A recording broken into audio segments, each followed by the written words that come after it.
こんにちは、ドライブカータイムです。本日は宿泊先の大久野島に向かおうと忠野海港に来ています。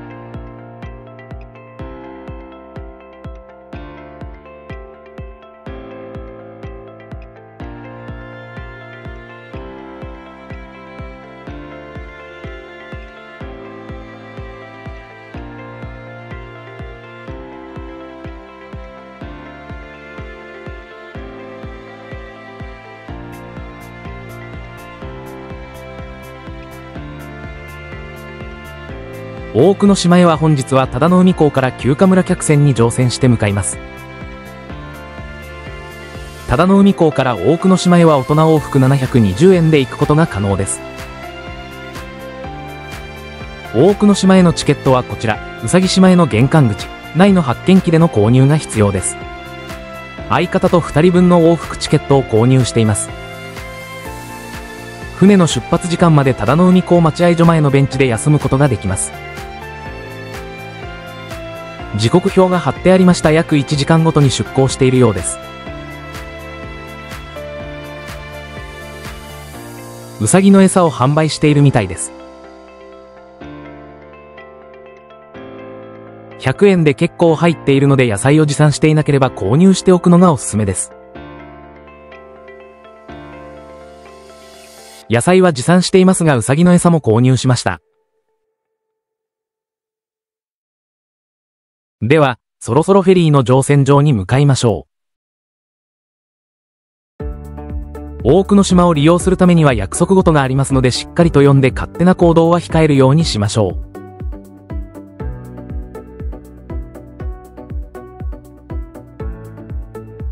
う。乗船入り口の案内がありましたフェリー桟橋の右側で待つようです。乗船時間になりました。行きの分のチケットを渡して船に乗船します。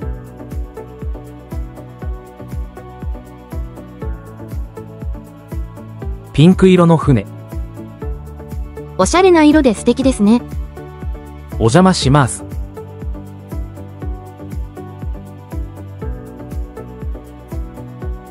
船の客室は前方と後方の2カ所にありました。今回は後方の席に座ります。船内には重要なお知らせが貼ってありました。守らないといけないことは守らないといけないことなので守りましょう。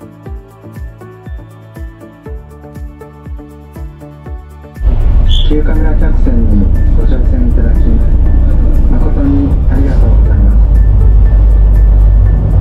本船は約15分で大久野島へ到着いたしま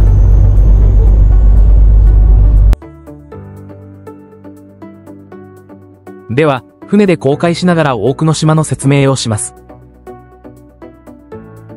大久野島は本州にある竹原市忠野海から南方沖合 3km に位置する島で無人島ですが居住者はいます。面積 0.7 平方キロメートル、海岸線長 4.3km、最高標高108メートルとコンパクトな島です。ほぼ全島域が環境省所有の国有地で、一般財団法人休暇村協会が運営する休暇村大久野島や毒ガス資料館、大久野島ビジターセンターなどがあります。現在見えている忠野海の送電鉄塔は大久野島の送電鉄塔とつながっていて2357メートルという距離は中国四国連絡送電線の中では最長です。海を挟んで 2km を超える距離に立つ鉄塔は、1本が10トンを超える送電線6本を支えています。海風による電線の振動を抑える装置、塩分による腐食を防ぐ対策を施した電線などは特別仕様だそうです。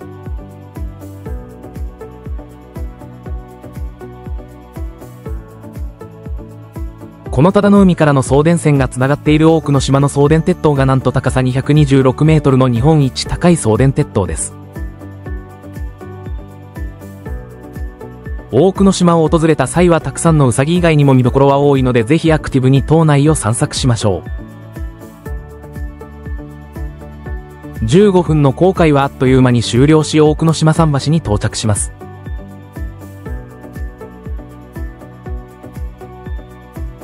とても快適な船旅でした。では早速、多くの島に上陸しましょう。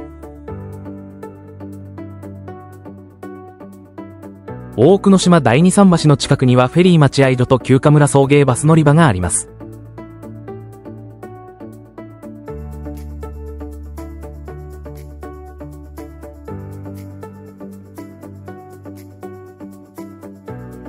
送迎バスが到着するまで15分くらいある。じゃあもちろん。待とうよ。歩こうか。せっかく大久野島に到着したんだから島を堪能しようよ。送迎バスまで15分ぐらいあったんで歩くことにしました。やっぱりいいですね、健康的で。なんか船の時間と合ってないのかな。なんかね、次の船も多分来たら行っちゃってる感じの時間やし。神戸の海よりか光り輝いているね。自然の多いところの海は素敵ね。今回の旅行では釣りをしようとドライブカータイムたちは釣り道具を持ってきました。今日は潮の流れがすごいわね。さすが大潮。釣りするときあの潮目まで投げられたら釣れるかも。大きな魚を釣ってみたいね。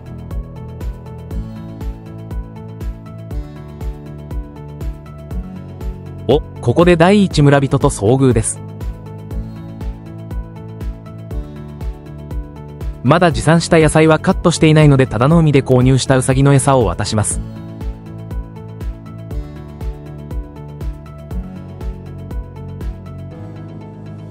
出会ったウサギたちに餌を渡しながら歩いていると、横にキャンプ場が見えます。大久野島ではテント持ち込みのプランから設営済みのテントに宿泊するプラン、食材持ち込みプランから食材付きプラン、広島牛バーベキュー付きプランもあるので、どこまで用意するかを幅広い選択肢から選べるのがいいですね。休暇村に向かっているとウサギの耳の集音機がありました。ウサギの大きな耳は音を集めやすい構造をしていて、かなり遠くの音まで聞くことができます。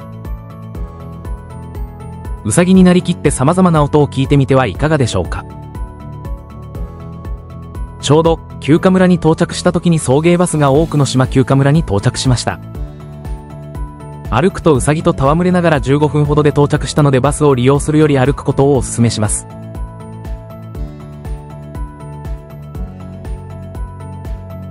休暇村に到着したらチェックインします。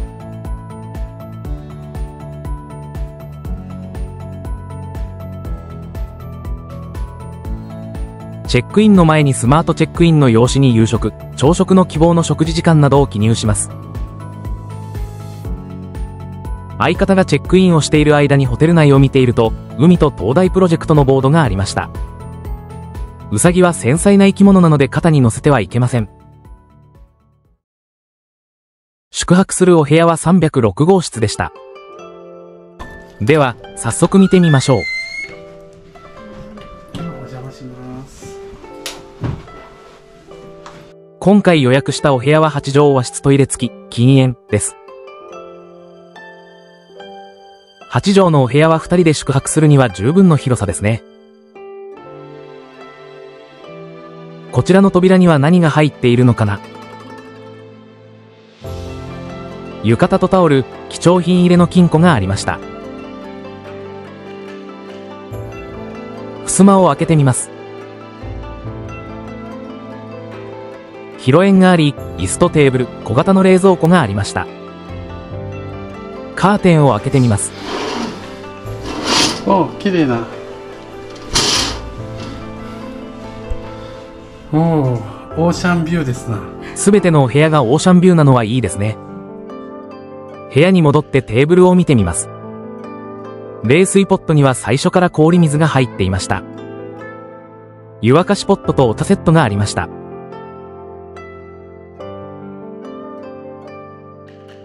こちらが洗面所です。トイレは温水洗浄トイレです。お風呂はついていないので24時まで利用できる大浴場を利用しましょう。お部屋の紹介は以上です。休暇村大久野島での食事はバイキング形式です。早速見てみましょう。最初に目立つところにあったのが船盛りになったカンパチのお刺身です。横には甘エビのお刺身があります。カンパチの食べ放題は最高ですね。カンパチコーナーの後ろにはタイのお刺身とイカそうめんがありました。お刺身コーナーの充実がすごいわね。お寿司コーナーには6種ほどありました。おすすめは広島菜寿司です。ヘルシーでいいわね。東広島市の郷土料理のビシュ鍋がありました。アルコールは熱せられてお鍋には含まれていないため、子供でも安心していただくことができます。ライブキッチンでは秋シーズンは広島牛のサイコロステーキとサザエのつぼ焼きがありました。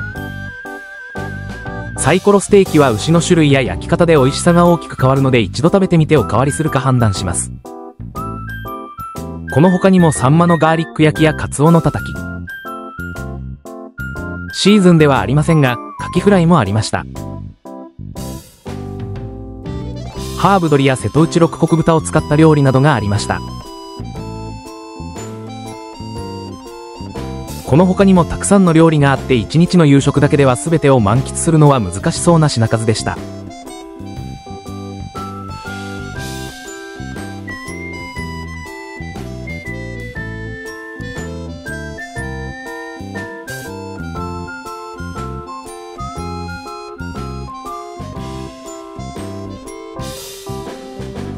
ドライブカータイムの選んだ料理はこちらです。最初は軽めで美味しかったものをおかわりしようかな。私がチョイスしたのはこちらです。少しずつまんべんなく選びました。では、いただきます。ドライブカータイムは、さらにタコ飯とお刺身で作った海鮮丼をいただきます。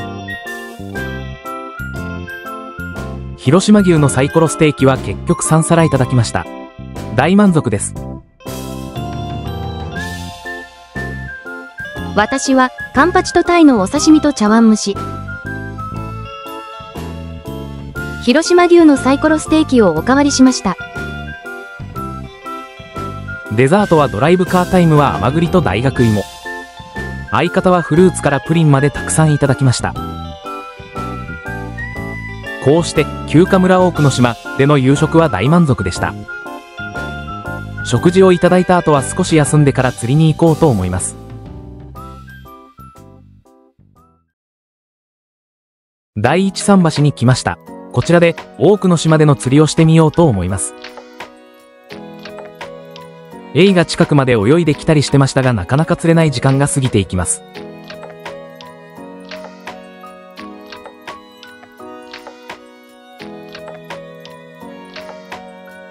ようやく相方の竿に反応がありました。仕掛けは胴付き仕掛けにオキアミをつけています。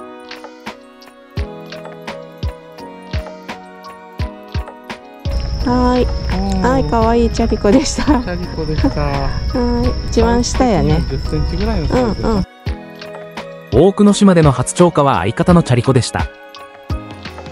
大きくなった時にまた釣れてね。そして釣りを始めてから2時間ほど経過した時、ついにドライブカータイムの竿にも反応します。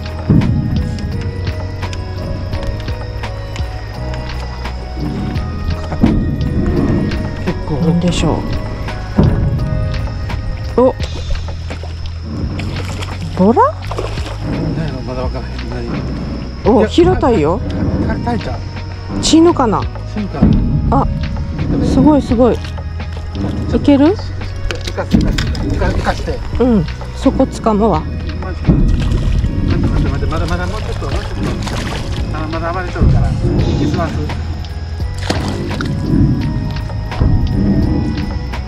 じゃあここ持つよ。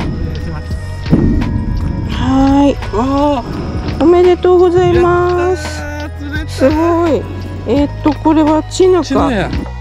仕掛けはシンプルに天秤に重り10号をつけて、針はグレ針5号にオキアミで海面近くを狙っていました。フィッシュグリップは持ってきていなかったのでタオルを持ってきます。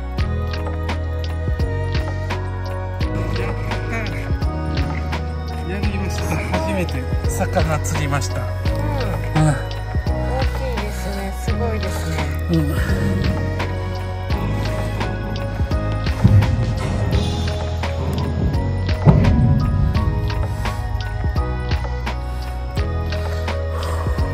ゃあ測りましょう。はい。すごい。じゃあ測りましょう。測りましょうか。ドライブカータイムが船釣り以外で釣った一番大きな魚のサイズはどれくらいでしょうか。39センチくらいのチヌでした。昨年まで堤防でのサビキ釣りをメインでやってきました。今年はステップアップして他の釣りで大きな魚を釣ろうと挑戦してきました。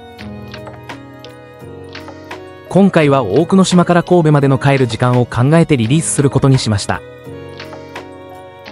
今度はさらに大きくなって会いたいな。再戦の日まで送検なれ。大久野島での釣りはこうして大満足で終わりました。本日はこの後休暇村に戻って温泉に入ってゆっくり休みました。翌朝。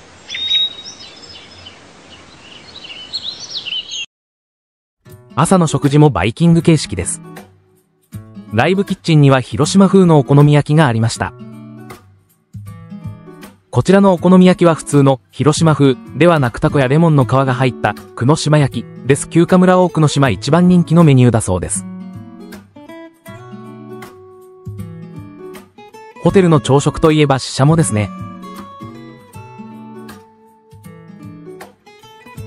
じゃこ天は瀬戸内海沿岸では郷土料理として有名ですね。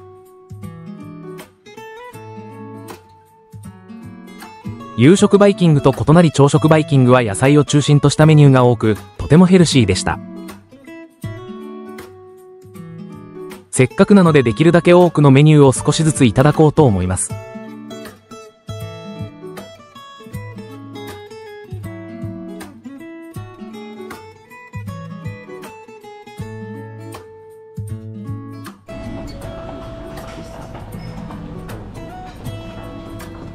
すごいなんかヘルシーシティーズ。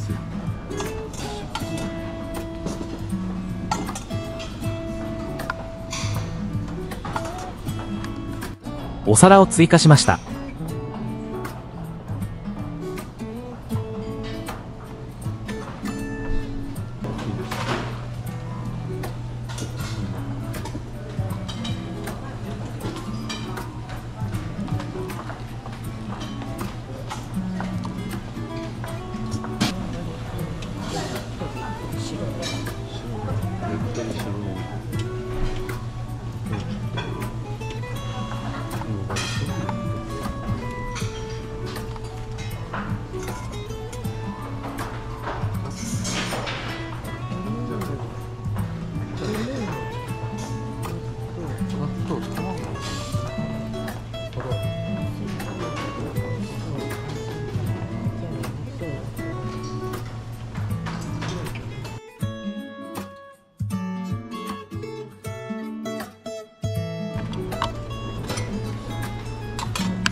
漬けのだし。とあとネギを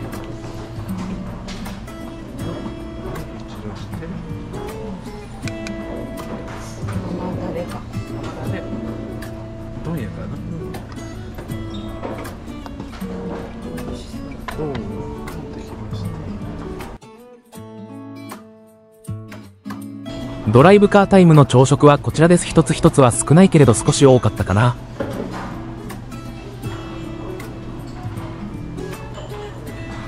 相方の選んだのはこちらです。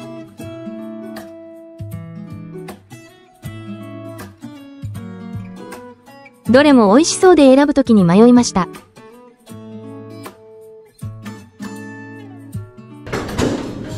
朝から健康的な食事ができて大満足でした。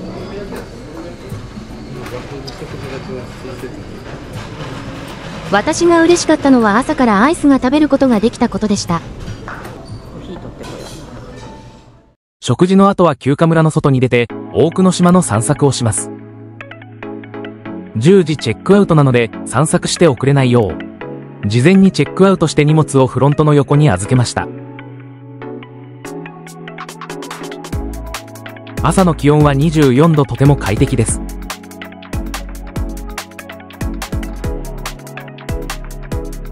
現在は平和な島ですが、散策しているとたくさんの先の大戦までの軍事施設の跡地があります。多くの島を散策すると可愛いウサギ以外にも自然だけでなく明治時代以降の要塞としての歴史、毒ガス工場や毒ガス保管所としての歴史を学ぶことができます。途中で会ったウサギたちに餌をあげながら散策します。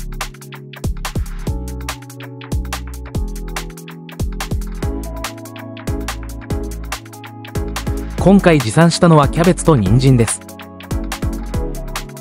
途中で会ったウサギたちの素敵な写真をご覧ください。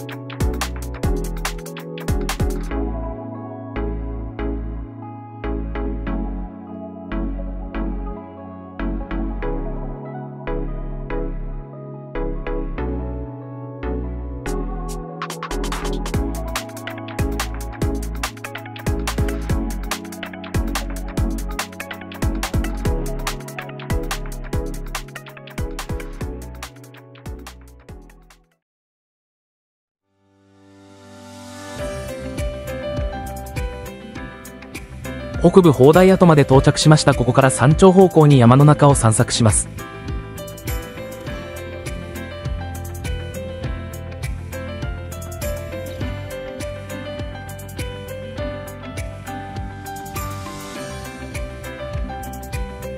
山頂に至る道は多分ここかな。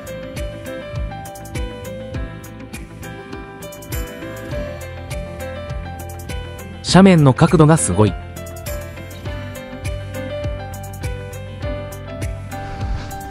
最初の方は大丈夫だったのですが、延々と続く階段は結構厳しい道でした。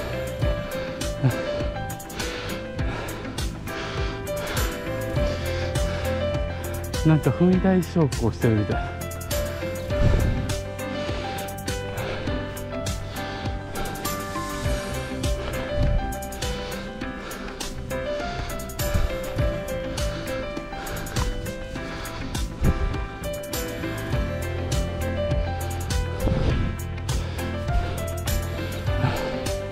高いね、段差が。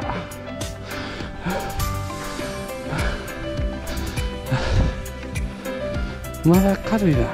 軽いのか慣れたのか、坂に慣れたのか。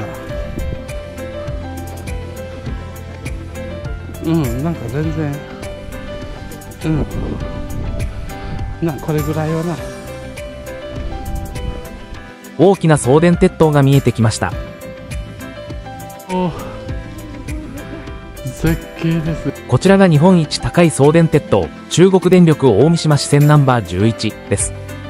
送電鉄塔は今までいろいろ見てきましたが、これは別格ですね。こちらの送電鉄塔は船に乗船していた時に見えていた送電鉄塔です。送電鉄塔から尾根伝いに南に歩くと展望台跡に到着します。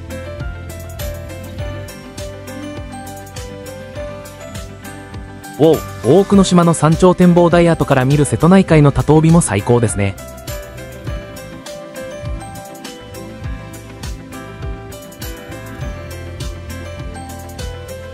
さらに南に歩いていくと中部砲台跡がありました。かつて6門の28センチ榴弾砲が置かれていました。そのうちの2門は日露戦争時旅順攻略時に使用されました。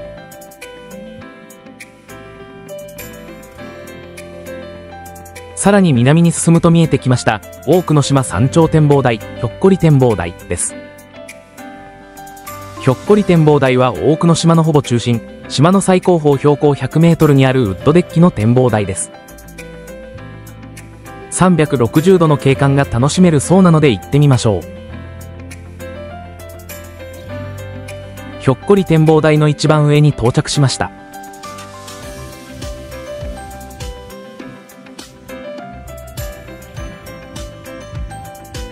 山頂からの景色も素晴らしいですね。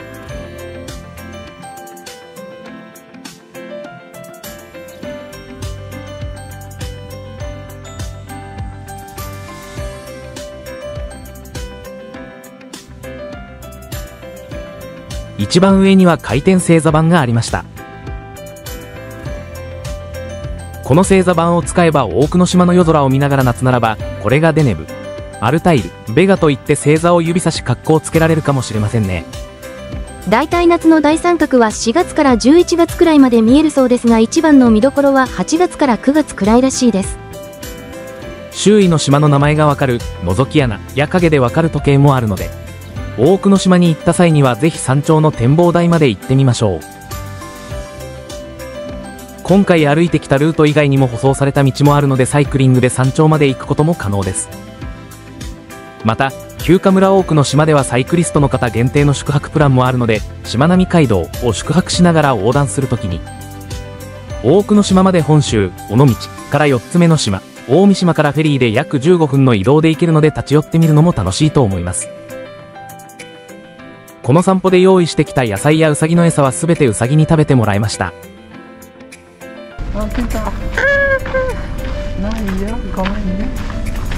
大久野島での散策は、ぜひ大久野島に渡る前にウサギの餌やカットした野菜を購入していきましょう。